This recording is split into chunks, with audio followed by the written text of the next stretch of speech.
Ladies and gentlemen, it's my honor and privilege to introduce Professor Andrei Lankov, who is going to speak on the topic of the cracks in alliance, Soviet Union and North Korea in 1955-60. Actually, Professor Lankov doesn't need much introduction because he has been a regular speaker at the Royal Asiatic Society Korea Branch for the past over 10 years.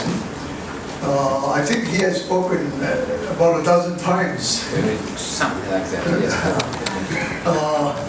Anyway, there's a saying in Korea that if one does not know the well-known figure or person or well-known facts, we say that you must be from North Korea. If you don't know Professor Lankov, you must be from North Korea. Anyway, Professor Lankov studied at the Leningrad State University, where he did his undergraduate and PhD.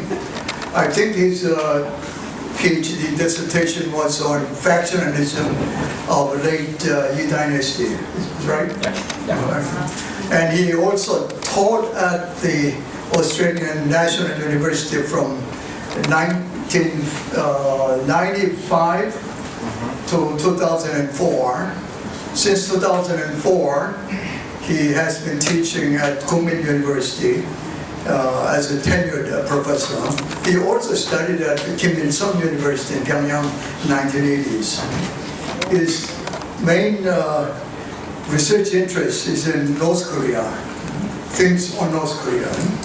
And he has published a number of books and articles. He has written so many books, I just want to introduce a few of them.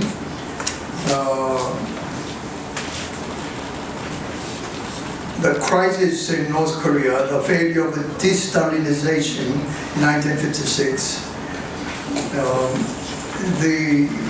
From Stalin to Kim Il-sung, the formation of North Korea, 1945 to 60. North of DMZ, essays on daily life in North Korea. The real North Korea, actually, the several copies are available for sale in the back. And also he contributed a number of articles, contributed to Wall Street Journal, New York Times, Financial Times, Newsweek, and he also published a number of academic articles, including 2 articles in Foreign Affairs. So without further ado, let's welcome Andrei Lankov with a big round of applause.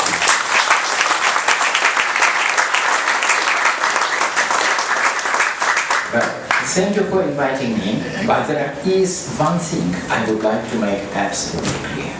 We are not going to talk today about current developments. And if anybody is going to ask questions about current developments, UN Security Council, everything, I will politely but firmly refuse to answer such questions. Because otherwise, we are going to spend a lot of time on the stuff journalists love that much, but which is about to be forgotten in half a year or a bit longer. Having said that, what we are going to talk today is a very important part of North Korean history, and it's to some extent it's still important now, because just when we had having a dinner about half an hour ago, basically a question was raised about the new brilliant idea of Mr. Kissinger, who said that United States and China should sit down and determine the future of North Korea. I would strongly advise Mr. Kissinger, with all due respect, I don't think he will have time for reading my books, which are large and boring, but maybe his secretary will write for him a short summary of what happened in 1956, when the Soviet Union and China sat down and outlined the future of North Korea. A bit of spoiler is that the future of North Koreans were not impressed, and they did what they wanted. Basically, what they did was probably, well, frankly, not very good for most of the North Koreans who supported this policy initially, but it was their policy. And it was a really spectacular failure, both of the Soviet Union and China. The collapse of the alliance, I would say. But first of all, a bit of introduction. When Korea was divided almost by chance, the late 1940s was a very interesting period in the North Korean history. Fortunately, we have a great deal of documents, but as we have just discussed with one of you people who are doing study of these documents minutes ago, there is a problem. All these documents available now are in Russian. And the message, the major, the stuff you are going to learn from these documents does not resonate well with the sensible hearts of the mainstream professors of Korean history at the Korean universities. Well, and Russian is a difficult language, and we are not going to invest a lot of time to learn something you'd rather not to know. We would prefer not to know. But going back to this situation is, there is a contradiction in North Korean studies, to an extent this field exists, it's a very small field, about the late 1940s. Some people say that North Korea in the late 1940s was a Soviet puppet state. It's usually the conservatives, the right in South Korea, their kind of version in a very simplified manner is, we had a wonderful, great nation, everybody wanted to live under liberal democracy, maybe not necessarily, but maybe personified by Mr. Syngman, but then the Russians came and the evil puppets, backed by the Russian tanks, established the government. Another idea, much propagated by the local left and a significant number of the left-leaning academics in the West, unfortunately I have to talk politics. I think that politics is bad for history, but in this case it's vital to understand who is saying what. Their line is something like, we had a North Korean revolution, occupation versus revolution. That is, North Korea, all people in Korea wanted to have a progressive socialist government, but in the South, this spontaneous movement was suppressed by the evil Americans and Syngman, and in North Korea it triumphed, but unfortunately, due to some reasons they prefer not to talk, it did not produce good results. Wonderful. What can I say? Both are right. On one hand, it was a Soviet occupation. The level of the Soviet control and intervention, as we now can see from the Soviet documents, was quite remarkable. It will suffice to say that the constitution of the North Korea, 1948 constitution, was edited by Stalin himself. He spent entire work night, because he usually worked in nights, not days, reading through the constitution, arguing with his legal scholars, accepting some of the ideas and rejecting some others, and rewriting at least 3 articles in the Constitution. When North Koreans decided to have a military parade in February 1948, how did it happen? The Soviet Politburo had a special meeting, a lot of questions. One of the items is North Korea decision to allow, разрешить for those who speak Russian, разрешить, allow, permit. The North Korean government, the North Korean authorities to have a military parade in Pyongyang with participating, I'm not sure, 1 division, or they even mentioned how many units, 1 or 2 divisions. So everything was 2 divisions, yes. Control. It's 1948 Politburo decision. Wonderful. But at the same time, it was revolution. Because within nationalist frame of mind, it's very difficult to accept that some foreign imposed government can be popular, but it can.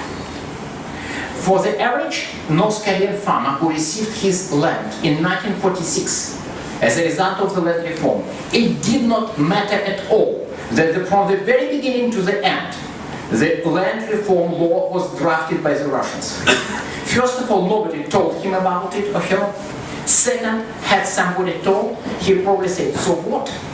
And has he been smart and pragmatic and cynical, he said, well, maybe it's even better. Russians have good specialists in agriculture. We don't have it.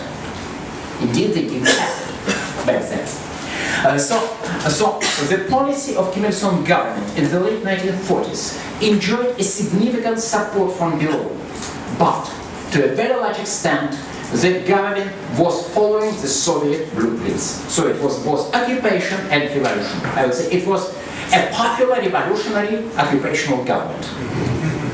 So, problem is, when the Soviet as military, working together with a great measure of support from below, began to build a communist state, they had a major problem. They had no communists in North Korea. Because they had very few, a small number. Most of the ethnic Korean communists by 1945 operated overseas. Therefore, the policy was very simple. They began to get people, to invite people. Nearly all of them were absolutely enthusiastic about going into Korea. It was not that they were forced, they wanted it. Because they were Koreans and they wanted to build a communist paradise in Korea. And these people are ready to build paradise could be found in, first, Chinese Communist Party, so-called Yan'an group named after the town of Yan'an, where there used to be headquarters of the Chinese communists. Then, a significant number of the well-educated but seriously Russified, Russian-speaking, sometimes not speaking in Korean at all, ethnic Koreans in the Soviet Communist Party.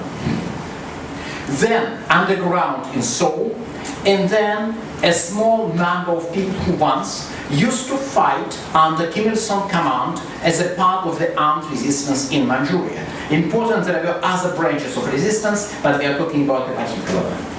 All these people created the foundation of the government. There were four groups, so-called four factions. Each had its very specific background, up to the language they usually normally speaking. And education, everything was quite different. But together, they were roughly equal. If you look at the composition of the top North Korean government bodies in the late 1940s, you have roughly one quarter of all four groups. Chinese, Koreans, Soviet Koreans, South Korean Koreans, and Kim Il-sung's Koreans. Kim Il-sung's soldiers were, as a matter of fact, less educated. Very few of them even graduated from a high school, but they were tough, committed, reasonably selfless. Well, all of them were more or less selfless. There was corruption, everything, but basically they were selfless, they were idealists. But Kim Il-sung people were committed, and in the end of the day, because Kim Il-sung was partially maneuvered himself, partially largely was chosen by the Soviet government to run the emergent state, again, which does not mean that he was not popular, he began to basically gradually put his people on the position of power. Then we had Korean War, 1950, 1953, and in 1953, North Korea emerged as a quite typical pro-Soviet state. Like a lot of such states existed in Europe, like Poland, Czechoslovakia, Bulgaria, even though there was one vital difference. That is, say in Poland, back then, the local communist government was largely seen as a bunch of Moscow puppets. It was not particularly popular. In some East European countries, communists were popular. In most countries, not. In North Korea, the government enjoyed a great deal of local support, not least because people who didn't like the new system could virtually walk away in 1950 during the Korean War, when roughly over 1 million North Koreans moved here. 10% of population. So opposition exiled itself, essentially. So, what was happening? And as you know, in March 1953, Stalin died. And the new leaders began to force a new policy line, which at that time came to be known as New Course. We usually associate the New Course with Nikita Khrushchev, the Soviet leader of the 10 years after Stalin. But he was not the initiator. As a matter of fact, it was his arch-enemy, Lavrentiy Beria, who started it. but it's a kind of part of the Russian history. What is important, there were some disagreements in Moscow about details, but the general line was, it's time to do things differently. Khrushchev and Beria hated one another, not only because of personal ambitions, but on this point they had very similar ideas. What did they want? First, and the new course, which was implemented in the Soviet Union from 1953, first by Beria and Malenkov, then by Khrushchev, was different from the old Stalin line in many regards. First of all, Stalin wanted tanks and fighter planes, which probably made some sense given the situation in the 1930s. But in the age of nuclear weapons, the policy was, the new course was much softer on population. Because the idea that you have to have heavy and chemical industry at any cost, if it means massive destitution, malnourishment, and even starvation, this idea did not sell anymore. I will mention it a bit later. There are some very interesting twists in this situation. So, it didn't sell anymore. The idea was that new course, first, less emphasis on the heavy and chemical industry, more emphasis on consumption goods and agriculture. Second, much less repressive government. I usually like to play a game with the Americans or any Westerns. I ask them, how many political prisoners do you think there were in the Soviet Union under Brezhnev? I usually get figures saying 50,000, 10,000. And they say, no, less than 2,000 in the worst periods, sometimes less than 1,000. When Stalin died, it was close to 1 million.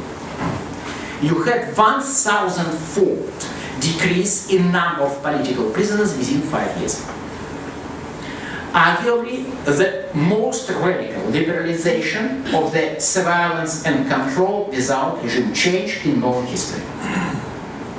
And it was not only conducted in the Soviet Union, it was essentially imposed on other countries. So the logic was, do it.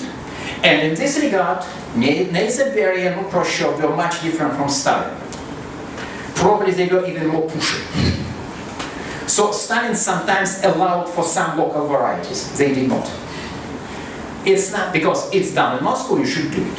Frankly, most of East European countries welcomed the new policy because they found Stalin's approach excessive and dangerous and humanless, and it did not resonate well with the still sort of remaining idealism of many communist leaders.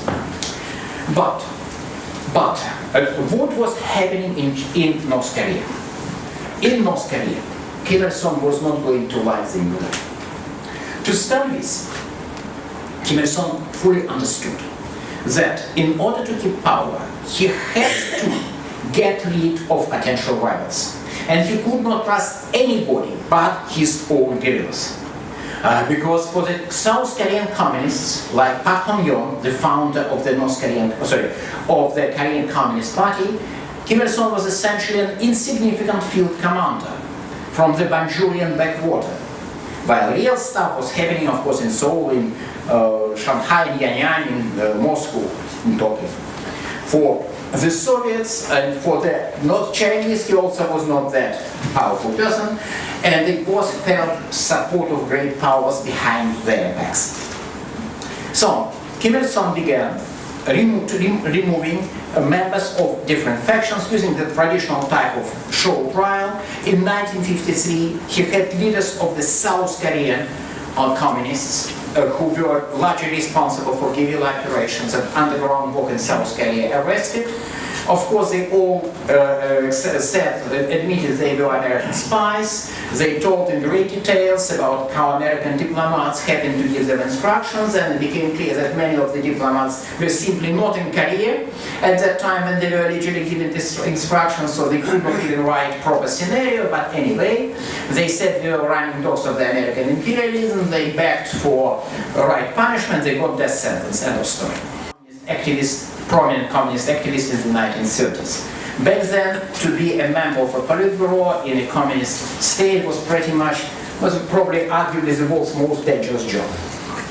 Having said that, so he had Soviet and Chinese faction, and he began to face this new Soviet demand. Butter, but not guns. Repression, yes, but only against people who are openly challenging the system. Not about some quotas about a number of enemies of the state you have to amass. And peaceful coexistence and collective leadership is something I should mention. I did not, especially wrote some very small notes not to lose structure, not to forget about structure. I still forgot. Because apart from new economic policy, apart from less repressive line, of course, critique of the personality cult. The idea that the leader is not a god, that the country should be run by a collective dictatorship of Politburo, not by the individual person. And Kim Il-sung didn't like it, because of very simple reasons.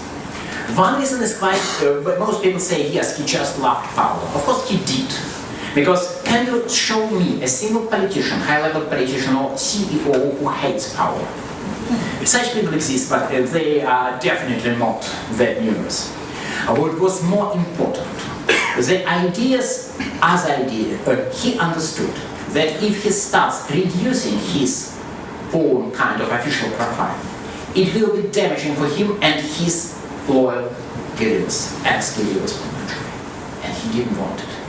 He believed that he and these people knew what Korea should become.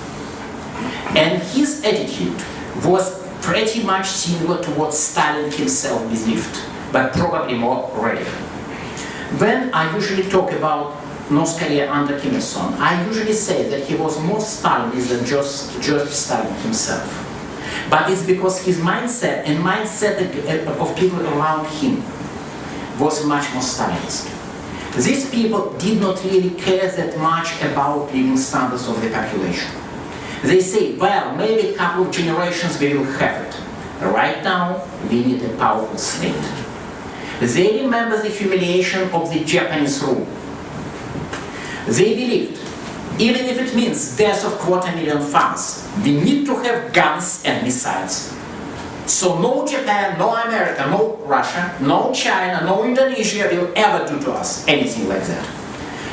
Which is sort of understandable, and if it was understandable, exactly because people who have such lofty ideas were not going to starve to death anyway. Still, believe in the need for powerful military and therefore heavy and chemical industry, steel and planes and tanks and everything. First. Second, he could not accept the idea of the peaceful coexistence. The new idea of the Soviet leadership who said that a nuclear war should be avoided. Not because Kim Il-sung wanted a nuclear war, but because he basically believed that, Khrushchev, by that time it was already Khrushchev, not Beria. Beria was dead by that time, killed by Khrushchev. But otherwise, probably Beria would kill Khrushchev, but I don't think it would make much difference in terms of the policy. But the idea was that, look, Soviet Union should avoid a nuclear war because it might become a humankind suicide.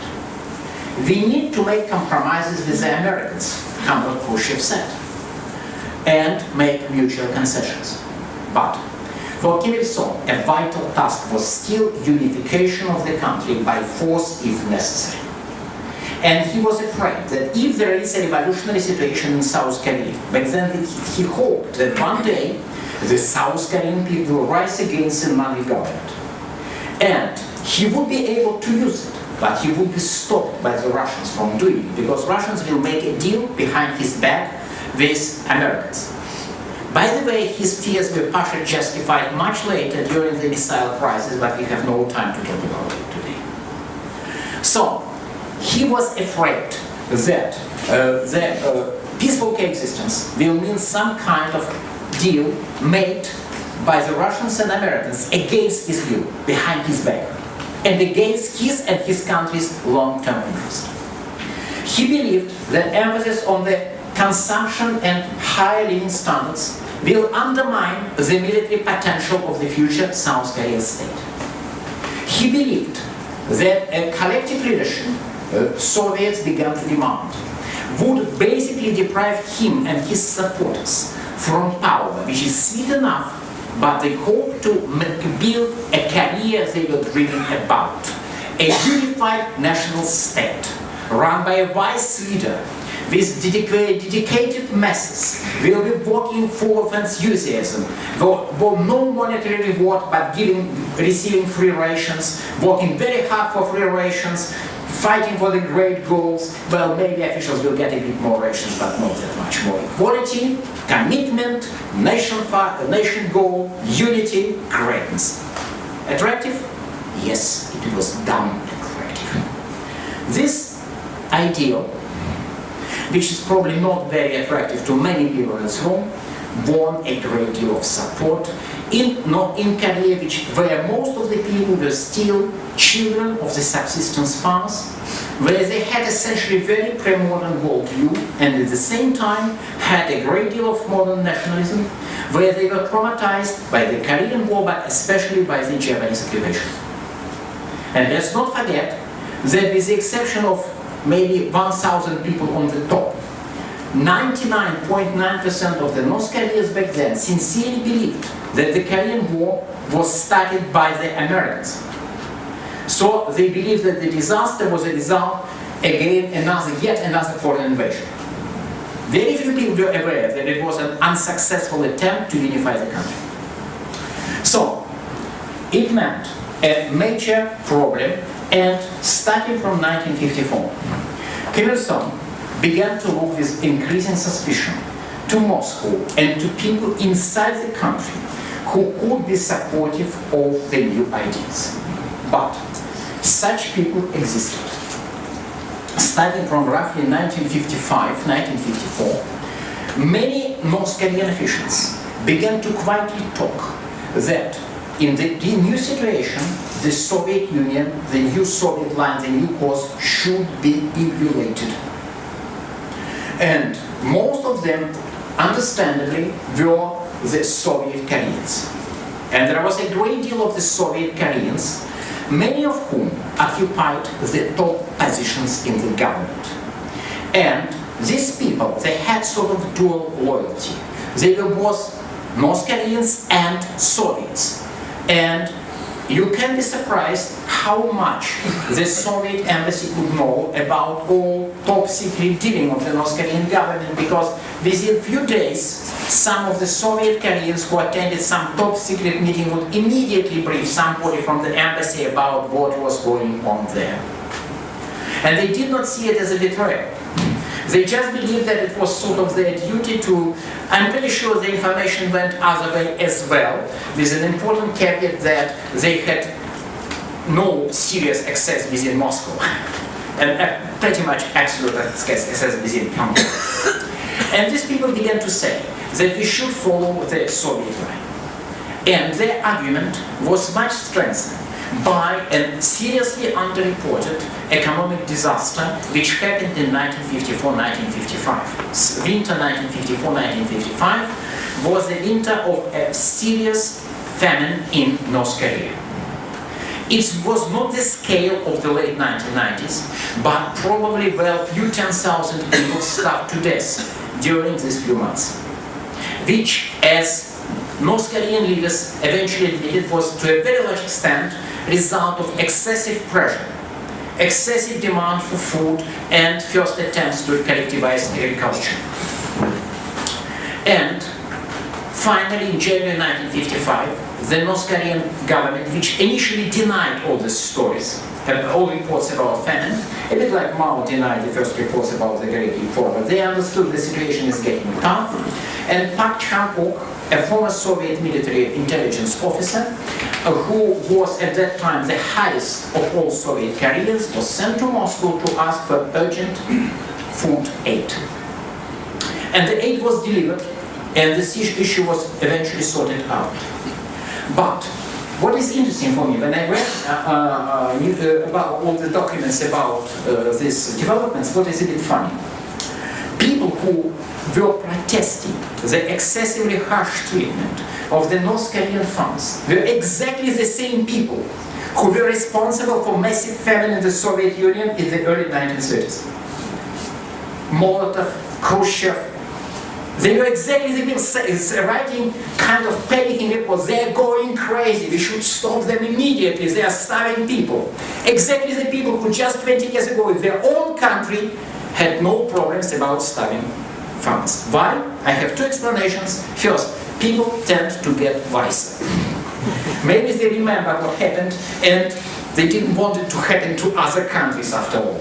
Second, probably they saw back in the Soviet Union in the 1930s, when the Second World War just behind the corner, probably it made sense to starve 1 million or 2 million of farmers. But why on the hell they are doing it in North Korea? They don't need such an urgency. For us it was a survival. We need tanks immediately. We need grain, we need factories, we need tanks. Why in North Korea? But still it's a bit funny to see people who are, say, in modern Russian historiography, both liberal and nationalist, are usually presented as great kind of, mass murderers of the Russian farmers, to be as pretty devoted, committed, and compassionate protectors of the North Korean farmers. Nonetheless, and as a matter of fact, their intervention worked pretty well. They sent sort of ultimatum to, forget I should not move away from the camera. Well, anyway, so they sent essentially an ultimatum, and it was given to Kim Il-sung during his semi-secret, not exactly secret, but not much publicized, trip to Moscow in 1955, which basically said that you should essentially get softer on farmers, seriously softer. And he did it, and he got aid from Russia, he got food from China. Back then China was doing well, Great Leap Forward was still ahead. Mao did not start civil experiments with his people, so still enough food, that he got food, food was distributed, basically the number of victims was not as high as it would probably have been otherwise, but people who basically were skeptical about Kim Il-sung, they began to say, look what we have, where we have got this is old policy. We nearly ended up with a massive starvation. Do something about it. And Kim Il-sung began to react. In the new situation, as you remember, there were three groups. One group was essentially Kim Il-sung, his supporters.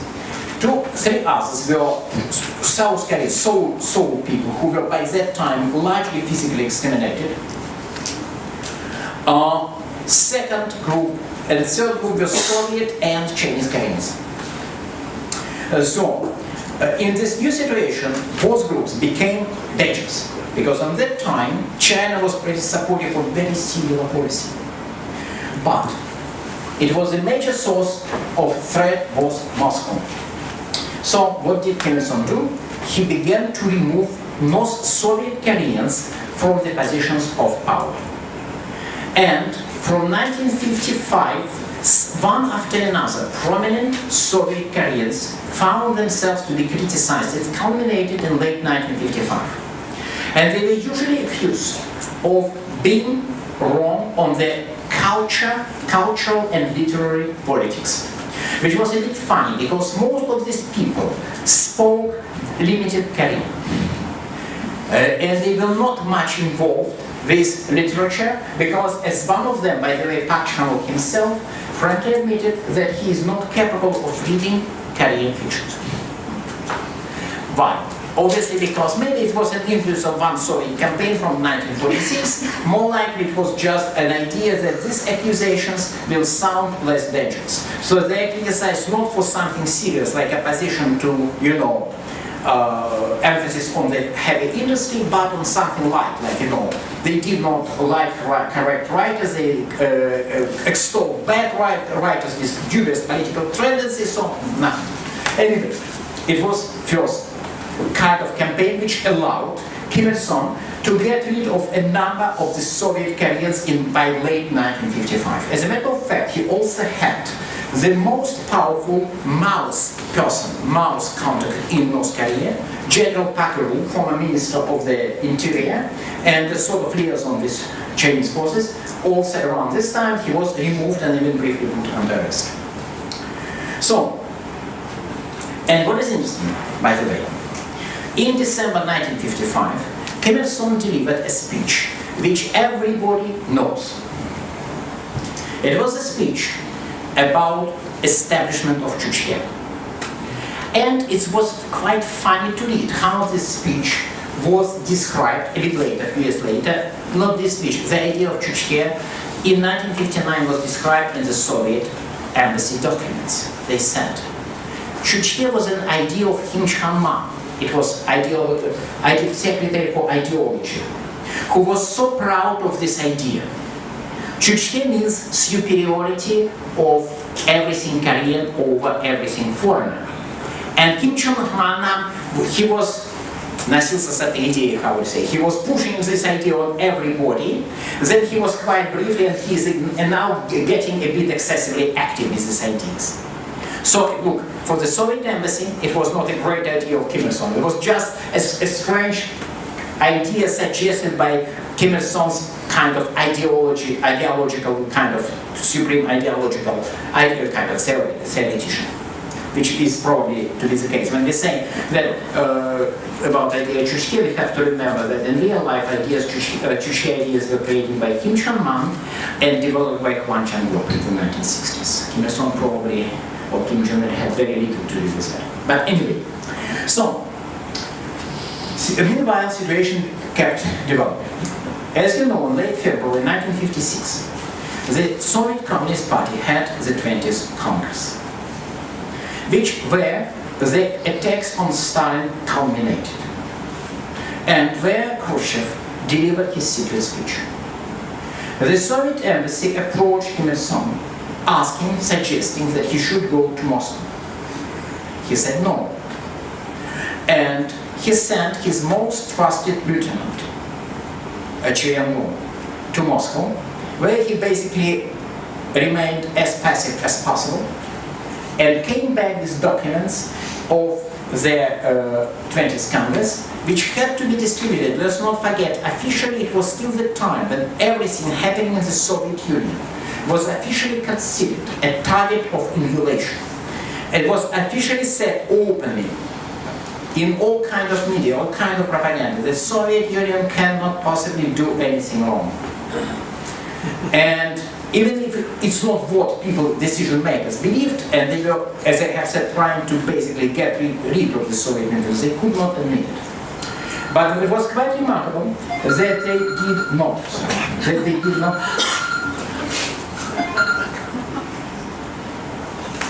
Unfortunately, I cannot switch off my phone because of the personal situation. Just very briefly, my mother is at hospital, so if it's called from hospital, I will take it, because right now there is nobody looking after her.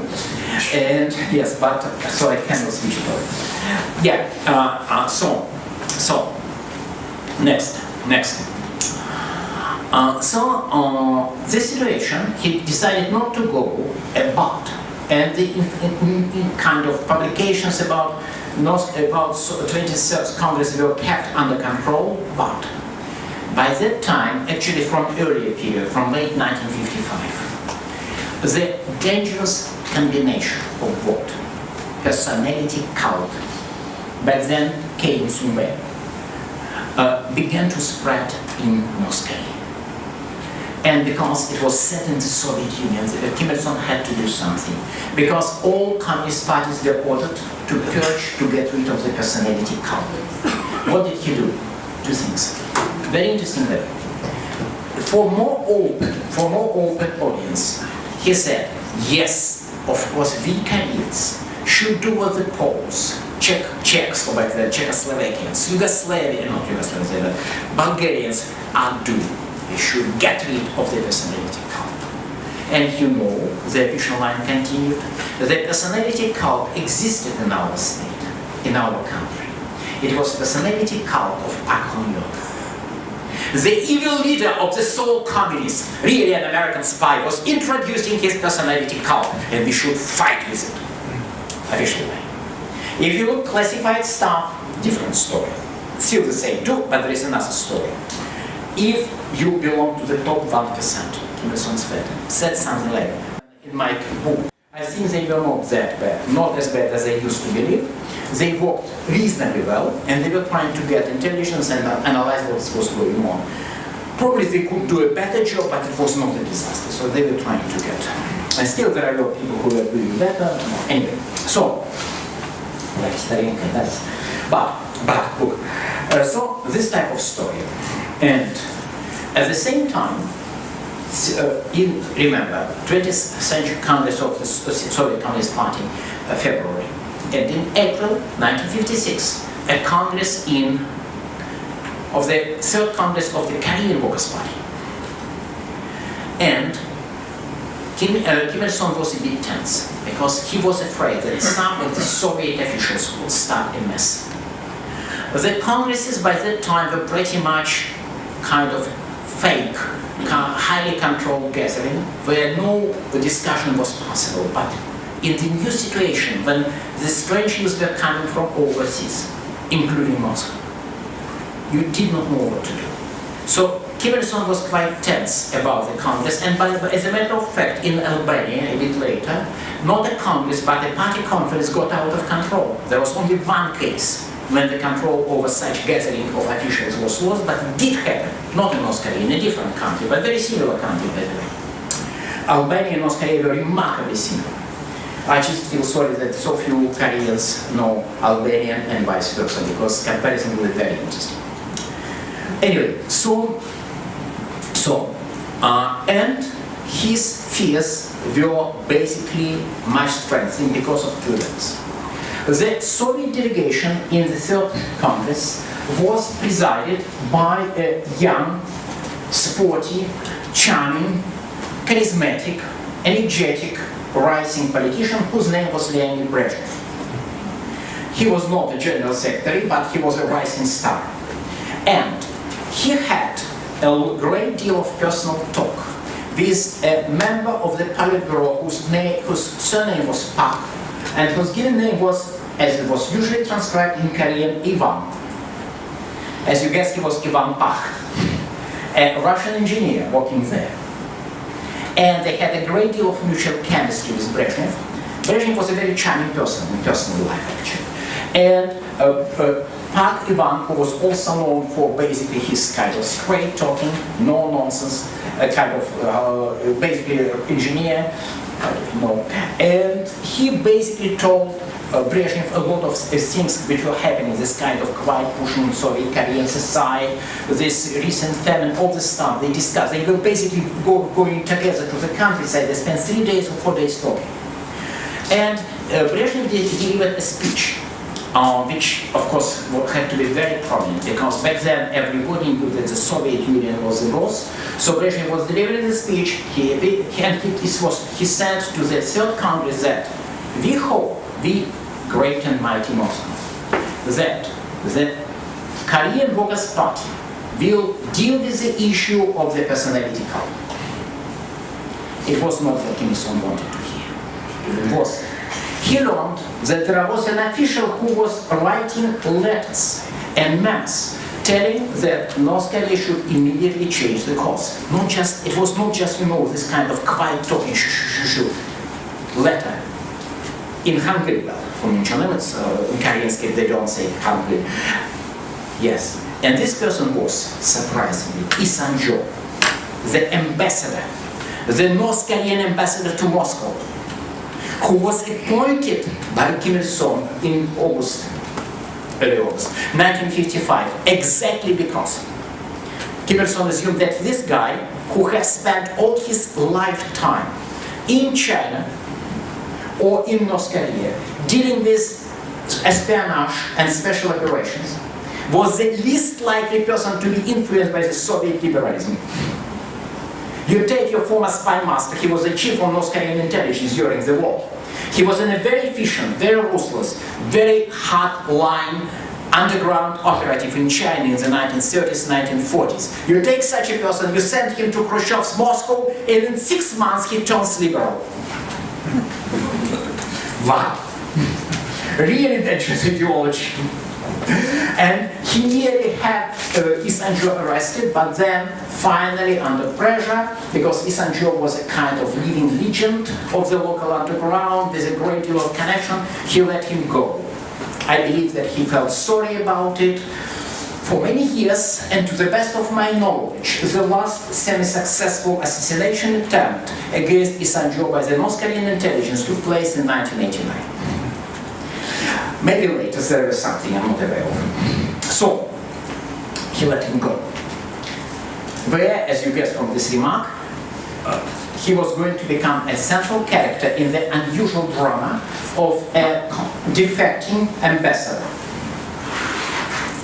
Anyway, so, and exactly when things will begin boiling, and news from Europe, change of the leadership in Bulgaria, change in leadership of the Greek Communist Party. For now it doesn't sound a great deal, but back then Greek Communist Party was really big. They lost the civil war in the late 1940s, and they were very, very important in that period. Then growing discontent in Poland, growing problems in Hungary, just about before the October uprising and October-November revolution in Hungary, things are getting tough. So, Kim Il-sung, meanwhile, sort of trying to control the situation, keeps talking that it was Park Hong-yeon's evil Park Hong-yeon's cow, quietly admitting that there are some problems and going to change it. What's happening next? At the same time, May. We see in the Soviet documents first signs of an emerging conspiracy. When I say conspiracy, it's a bit more complicated. It's not really, but it's sort of conspiracy. A bit later, whether we can describe this activity as conspiracy. We see signs that opposition is getting more and more radical. In late May, Isanjo, who is ambassador, who is in Moscow, back in Moscow, talks to Fedorenko, the deputy minister of, he was the head of the Far Eastern department at that time, person who was responsible for Far East, and he begins to talk about Kim Il-sung policy in a highly critical manner. He basically says that the Soviet leaders should do, essentially education session when Kim Il-sung would come to Moscow. Because Isanjo knew that Kim Il-sung, actually, initially it was expected that he would go in mid-May, then it was postponed, it was June, July, a bit later. And Isanjo says that something has to be basically done about his line. He should be just talked away from his dangerous policy. He should be pushed towards de-Stalinization and new policy. Around the same time, first signs of discontent among the officials. Some officials are getting unusually frank when they are talking to the Soviet diplomats. And on the 1st of June, Kim Il-sung is departing for a long, I believe it was second longest overseas trip in his life, in his political career as a leader of North Korea. He is going to via Moscow. First, he goes through Moscow. Back then he still was flying, not playing. He eventually developed a notorious, fear of flying. Back then he was going there by plane, and then from Moscow he went to entire Eastern Europe asking for money. Because the major goal of this trip was to get aid. If you look earlier publications, they usually say he did not get aid. Actually he did. Not as much as he hoped for, but sufficient enough. He was going to all these countries, and on his way back to Moscow, he did have a meeting with Khrushchev, where Khrushchev and other Soviet leaders spent a long time, it's not clear how long, but we are talking about a couple of hours at least, if not longer, explaining Kim Il-sung that he should behave differently. Of course, when you are lectured by the Soviet leader in Moscow, in the Soviet leader's office, it's not a good idea to start arguing. Therefore, he definitely admitted all his mistakes and promised to fix things. But by that time, he probably, we don't know for sure, he already had communication that the situation in Pyongyang is getting out of control. Because if you want to have a coup, the best moment for having a coup is when the leader is away.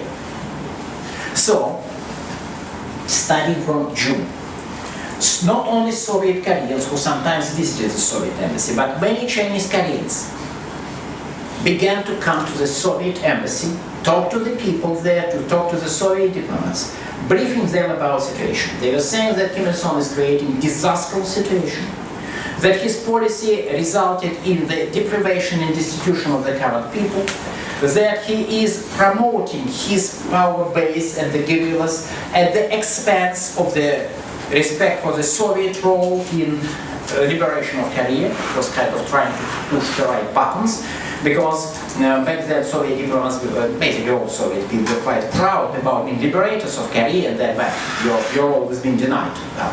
It's painful, which was true, it was denied, indeed. And all this type of talks. So it was a great deal of communication, and they basically explained what they are going to do.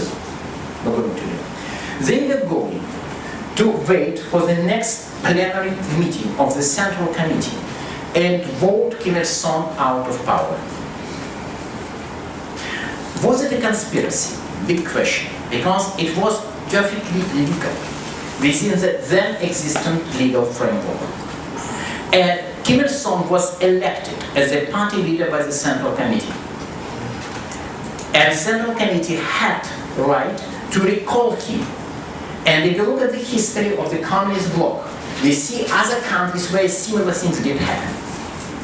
So, it was an opposition plan. And Kim Il-sung came back and learned, probably he was still overseas, but he learned about the plan, and he began to take measures to basically paralyze the plan of these reforms.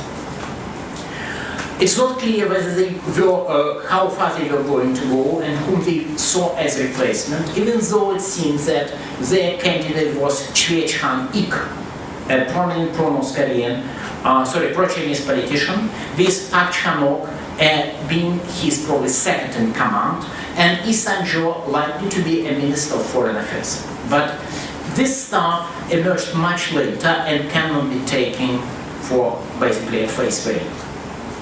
So Kim Il-sung was facing this growing trend. The problems kept escalating from 1954. And the decisive battle came at the August plenum, the 30th and the 31st of August. And the opposition attack ended with a complete disaster. We know about 10 people who had expressed support for their opposition and were members of the Central Committee. Yes, Central Committee is a kind of executive ruling committee of Korean Workers' Party, of any communist party. Back then it had about, I don't remember exactly, 60, 65, 70 people. And we know that, well, slightly less than 10 had expressed their support for the idea, for the opposition. At least one had expressed support, but it was Kim Do-won of all people, titular head of the North Korean state at that time. He said that it's, opposition might be right, but they have no chances to win. So he basically said he's not going to press. So, anyway, but Kim Il-sung knew about the counterattack, and he mobilized the support of the majority of the Central Committee members. So, the opposition, they had a pretty naive expectation. Once they will start delivering such persuasive speeches, the top officials will realize suddenly that, Kim Il-sung had been wrong and they would vote for a new policy or maybe new leadership. It was absolutely naive. Because Kim Il-sung controlled real resources, he approached people. We don't know how much bribing and blackmail has been done, but we can be sure it was a lot. But again, let's not simplify these things. The fact that, probably many people here, including myself, by the way, for the record, don't like Kim Il-sung policy and believe that in the end of the day it ended in a disaster, does not mean that this policy was not attractive to many Central Committee members.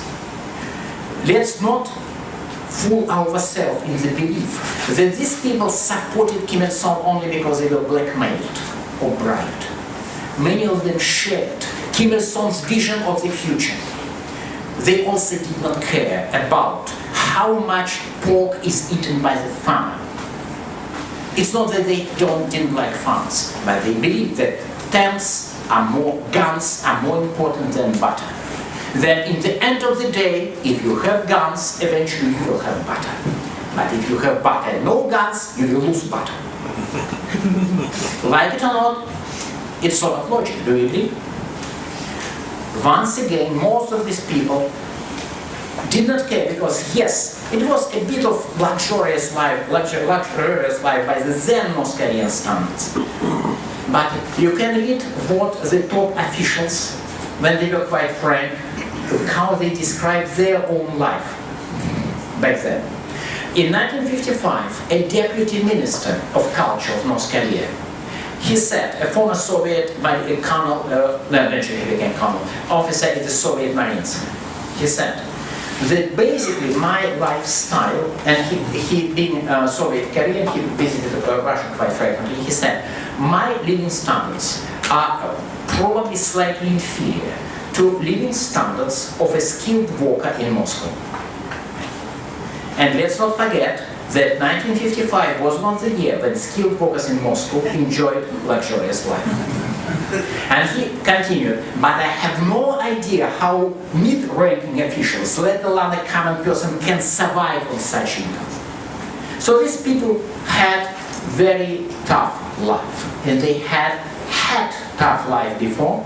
So for them, pork was not important. They were, I would say, murderous idealists. Exactly the type of people who created so much bloodshed in the 20th century. So they believed that Kim Il-sung's idea made sense. It resonated very well with their experience, their values. While all this talk about, less control, less censorship of the arts and media, and collective leadership, and more freedom for culture did not resonate well with a farmer who was 16 years old when he joined a guerrilla group, who barely survived in Manchuria, rose to, say, two-star general in the North Korean army, and he was not going to change the policy line of his country to allow more freedom of artistic creation. Just different types. Not all of them, as you see, Isanjo was just essentially was absolutely taken by these new ideas. So, what's happened during the plan? Complete disaster. Only one of the participants, Yoon Dong-hoon, managed to deliver the speech. Everybody rose to their feet, and they began to yell, and according to some reports, not all agree, began even to throw something like, some heavy objects to the speakers, and they were essentially immediately silenced. And when you see the reports of this plenum, you see that these people immediately, the opposition began to disintegrate immediately. Some of their leaders essentially say few hours later, maybe a couple of hours later, when they saw they are losing support, they began to basically think about saving their skin. They began to deliver repentance and say, I was bad, I was wrong, blah, blah, blah, as if it was going to save them. There is a bit of poetic or non-poetic justice in the fact that if you look what happened eventually to these people, not only opposition, but the people who helped to silence opposition, most of them died pretty horrible, not most of them, but many, not most, but many, eventually died pretty horrible deaths. Because as long as they were not part of the inner circle, many of them became victims of the purges in the 1960s. But back then, they shared Kim Il-sung belief, they supported Kim Il-sung, maybe because they were blackmailed, because they were bribed, and because they shared ideology. Humans are difficult, you cannot usually distinguish fear, material interest, and sincere ideological inclination, they're saying. Having said that, so, and everything ended in complete collapse. The four most prominent leaders of the opposition were immediately expelled, two of them were expelled from the party, and others from the Central Committee, and they were basically put, three of them were put on, five were expelled, yeah. They were put on under house arrest, and then something surprising happened. they escaped. You know, obviously the North Korean police simply did not expect serious domestic resistance. But they were dealing with tough people, lifelong underground operatives, waiting for their fate, managed to get away from the house, got a car of one of their friends who was helping them, and rushed to the Chinese border. They crossed the border at early morning, and then a kind of, how would you say, in the Wild West, when, you know, sheriff is running, Russian is called posse, chase party, whichever. Posse. When posse reached the border, it was a couple of hours late. They were already in China, and the Vice Minister of the Interior crossed the river. He approached the Chinese head of local police in the county, which is now called Dandun. Now, back then it was called Andun.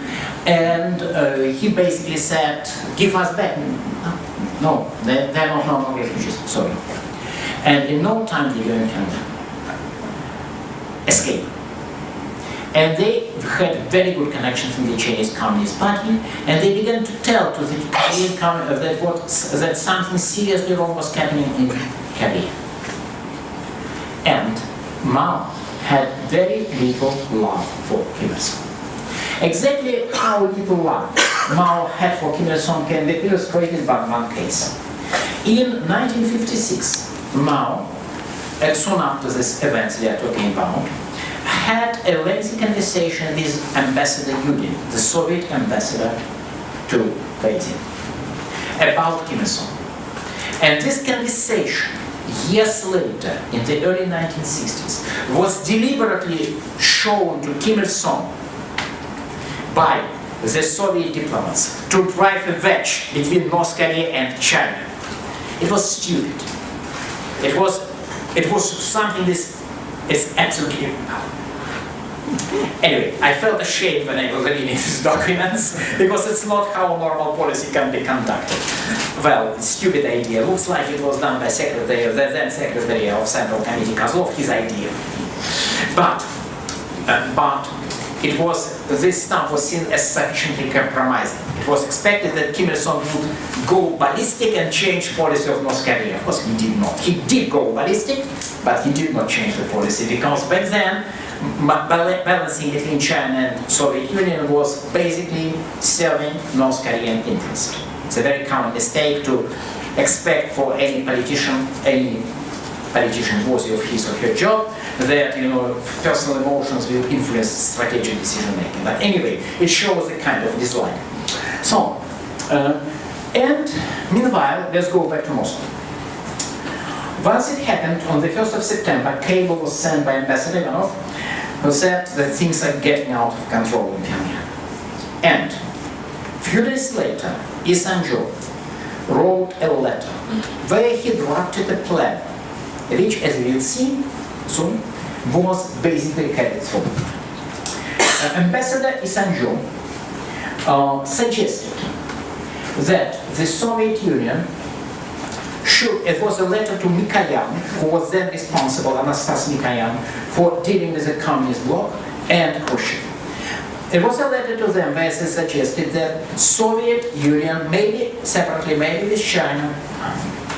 Well, I should read the letter when I was preparing for the lecture. I read it about I don't remember whether he said only Soviet or Soviet in China. But the basic idea is sent a delegation to Pyongyang to demand revision of the August plenum decision, pardon for all participants of the opposition, and promise to change the policy.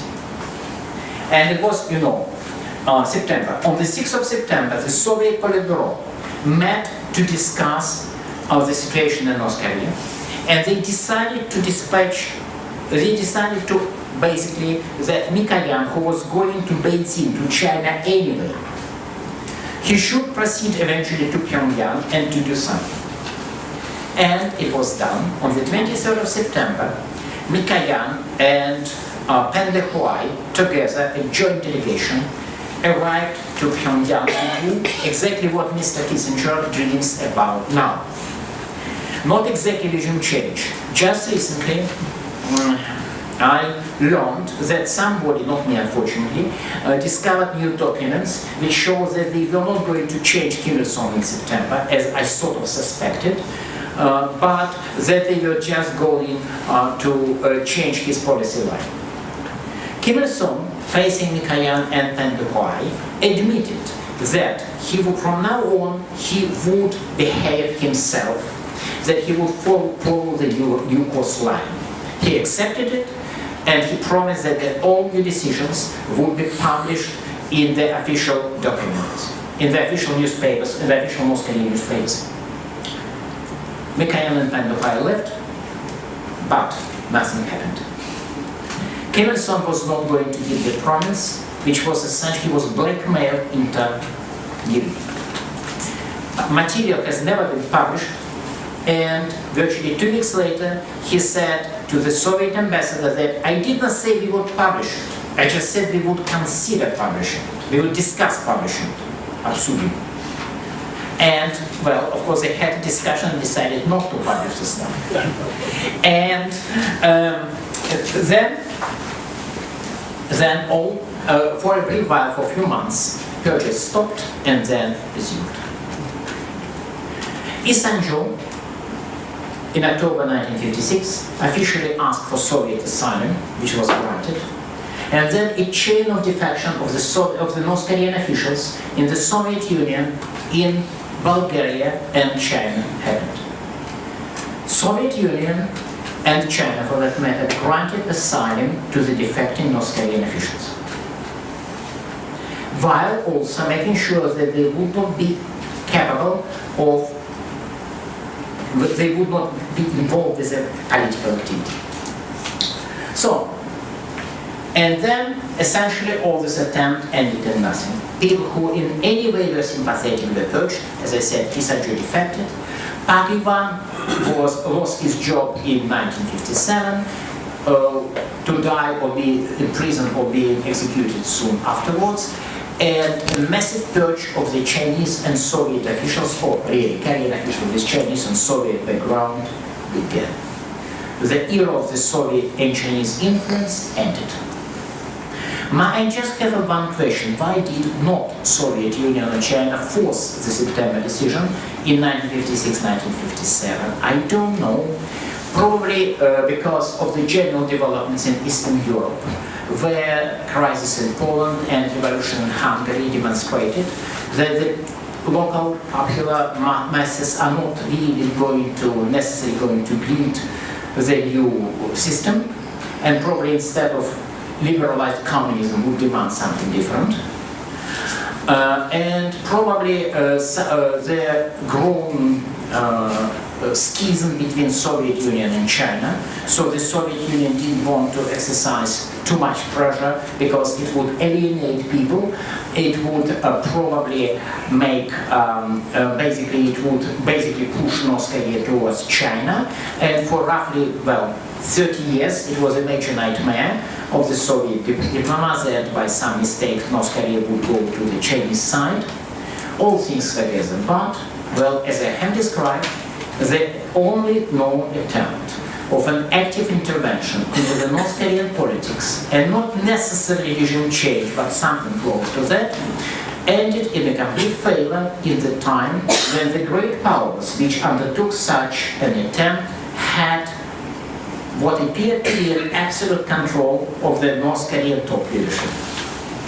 I think it's enough. And if we need connection, some kind of connection with the current affairs, which is something I'm most emphatically not going to do today, I will say it's something which I cannot help but thinking when I read some editorial in some major Western, usually American newspaper, telling that the United States should finally make regime change in Pyongyang its major goal. I don't mind, but first we saw how it happened when it could be done much easier. And second, no matter what American government says, North Korean decision makers have always been certain that the regime change is the American goal. And they have made a lot of preparations to make sure that this goal is not going to be easy. Yes, and We have 10 minutes something for questions. Yes. Yeah. But once again, I'm sorry to say, most emphatically, I'm not going to answer questions about current policy. Thank you, Professor Lankov, for the big time. One simple and straightforward question. As far as Korean War is concerned, have you managed to find any kind of evidence that Stalin in those Korean War, in order to lure United States into the war, I mean, in order to divert their interest and resources from Europe? No. Actually, I would say I see some evidence because the preparation of the Korean War is extremely well studied. All relevant Russian papers have been published by Torkunov, who is not just a humble Russian historian, but has been is at high-level official, essentially deputy minister, above ambassadorial level, and he is remarkable in his political skills because he has survived on his highly sensitive job for basically 25 years. And he published all this stuff about 10 years ago. And all this stuff basically says something that when in April, basically Stalin was against the war. We have 47 known cables, if I remember, I believe it was you who counted them, correct? Still 47, maybe something new has emerged, but say about 50. Cables that where Kim Il-sung was asking for permission to attack, and Stalin said no. In one case, even the Soviet ambassador got instruction to make sure that North Korea would not do anything silly. Having said that, and if you see records of his talk in April 1950 with Kim Il-sung and Stalin and Park Hon-yon, the issue of the American intervention was very large, and Stalin did not expect that Americans will intervene. Stalin had reports of the intelligence, especially Howard, again I have to ask Dr. Desasbai, what is the number of this National Security Council resolution? NSC 48. Because the Soviet agents stole a top secret American paper which explicitly excluded South Korea from the countries which should be protected in case of war. Everybody knows about this speech in the press club, but Stalin probably would not pay much attention to all the speeches, but he had a top secret document. So his first assumption was Americans would not intervene, but he said a number of times that if Americans get involved, we are not going to get involved. Oh, really? He said it explicitly to Kim Il-sung. We have records, we have cables. He said, if you want a war, if you say you are going to win, fight. But I'm washing hands. I'll give you tanks, I'll give you support, I'll send you advisors, but not a single Russian soldier is going to fight. Okay. And when in early October, North Korea essentially nearly lost the war, Stalin, according to memoirs of Khrushchev, said, well, Americans are going to become our neighbors, obviously. Not only in Chukotka, nothing about but in Korea too. So he sort of was reluctantly willing to admit. So of course, once the war began, when it became possible that with the Chinese support, North Koreans are capable of keeping Americans involved, Stalin was happy. And he did try to prolong the war as long as possible to keep Americans occupied. But it was not his initial plan. He was just made a good use of situation which developed completely against his initial expectations. Thank you so much. Yeah. Any other? Yeah. Why were the Soviet Koreans and the Yan'an faction, why were they so naive? You know, at the plenum, do you think it's more structural? They lacked resources. They were constrained by the Sino-Soviet whatnot, whereas Kim Il-sung wasn't, or just personality? Were they not as willing to go to the lengths of, purging and violence? How do you read their... For me, it's a secret. I don't understand, frankly. When I see how these people were talking, and when I thought about their past, and we know a lot about these people, and we have some research being done now by, I can say he's a young historian, he's roughly of my age, he's new for the field, Igor Selivanov, who is publishing their biographies right now. They were really tough, street smart people, who combined ideological commitment, they were idealists, with a great deal of street smartness. You cannot survive running underground operation if you are naive. You have to be a good judge of people who have been unbelievably suspicious, everything. But by some reasons, I don't know.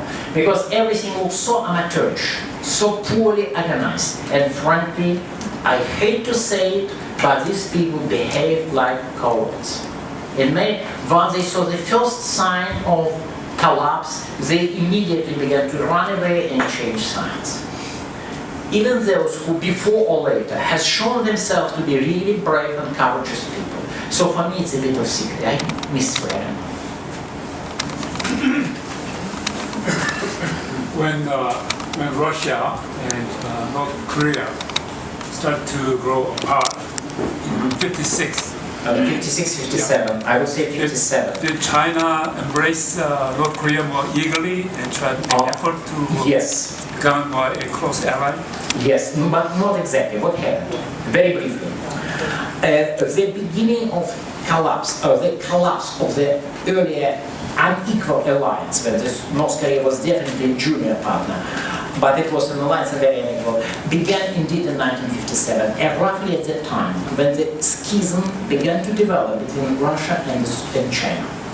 And one of the last attempt, I have no time to talk about it, but the last attempt to push North Korea into behaving itself according to the new standards took place in October 1957. But the plan which was drafted, and it has been declassified, this plan implied that North Korea, that Soviet Union would act together with China. So the idea was of another joint diplomatic operation with China. And China, on that stage, refused to participate. Even more, in 1957, Mao Zedong officially met, in Moscow, met Kim Il-sung, and behind the closed doors, but quite officially, expressed his regret about September plenum, about Chinese attempts to intervene, which was largely done exactly to drive the wedge between, as you have said, Russia and North Korea. Look, Russians are still pushing you, but I'm a good Chinese, I'm understanding you. You have to tell this Russians. Anyway, but yes, of course, China wanted, and for a while China succeeded. Between 1961 and 1965, North Korea was one of a small number of a pro-Chinese communist states. However, it did not last. Because around 1965, Mao first discovered that Chinese Cultural Revolution might be even more dangerous than the Soviet destabilization. Second, he discovered that in spite of all the talks about peaceful coexistence, Soviet Union was willing to support North Vietnam, while China was providing North Vietnam with much less significant aid, both quantitatively and qualitatively. Soviet aid to North Vietnam, in spite of all these peaceful coexistence talks, was much greater than aid from China. So, and finally, Kim Il-sung discovered that China had no resources, neither will nor largely just ability, to support North Korea's economy by grants, by subsidized trade and everything. So, from 1965, he moved to pretty much, not exactly, we can move a long time about some minor changes in the 60s, 70s, 80s, but generally it was a policy of maneuvering between China and Russia. Sometimes closer to Moscow, sometimes closer to Beijing, but it was essentially a neutral line from 1965. So yes, China tried, yes, China succeeded, but only for a while. Okay, so One more? Okay, last question. What did Mao say about Kim Il-sung? Yudin, the direct manner of conversation by Yudin and Mao, I could not find, but just say, I know, yes, first from quotes you can reconstruct, and they did reconstruct it in a chapter in my forthcoming book. Unfortunately, it's going to be published in Korean. But basically about 2 weeks ago, I learned that somebody else got the map, and I hope as a part of, dealing with. So I think that in due time, probably November this year, I will finally get the document. Okay, so thank you very much for